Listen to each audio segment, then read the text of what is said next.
নমস্কার, আমি সন্দীপা। আপনারা সবাই কেমন আছেন? আশা করছি সবাই খুব ভালো আছেন।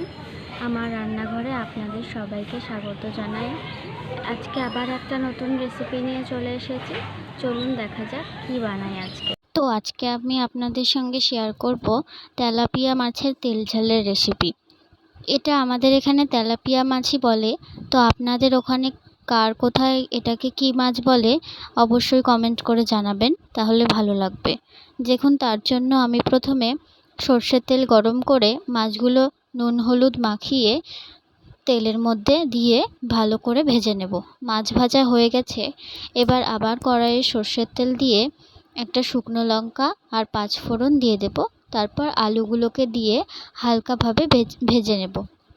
মাছ খেতে আপনারা কে কে ভালোবাসেন অবশ্যই কমেন্ট করে জানাবেন।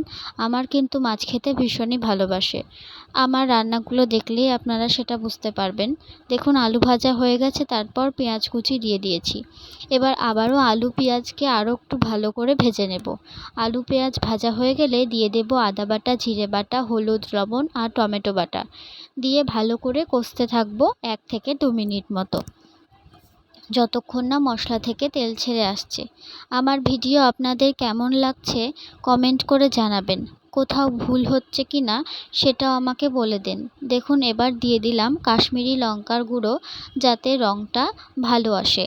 দেখুন, আমার আস্তে আস্তে মশলাটা বেশ কষা হয়ে গেছে, তেলটাও ছেড়ে দিয়েছে। এবার দিয়ে দেব জল, যাতে আলুগুলো ভালোভাবে সেদ্ধ হয়ে যায়।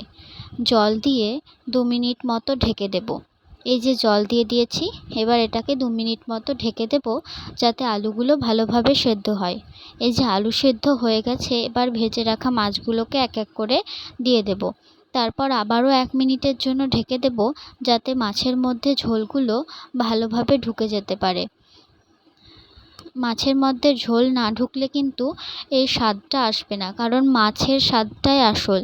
এই যে ঝোলগুলো ভালোভাবে ঢুকে গেছে আর আমি এটাকে নামিয়েও নিয়েছি। রেসিপিটা কেমন লাগলো অবশ্যই কমেন্ট করে জানাবেন। ভালো লাগলে একটা লাইক শেয়ার করে দেবেন।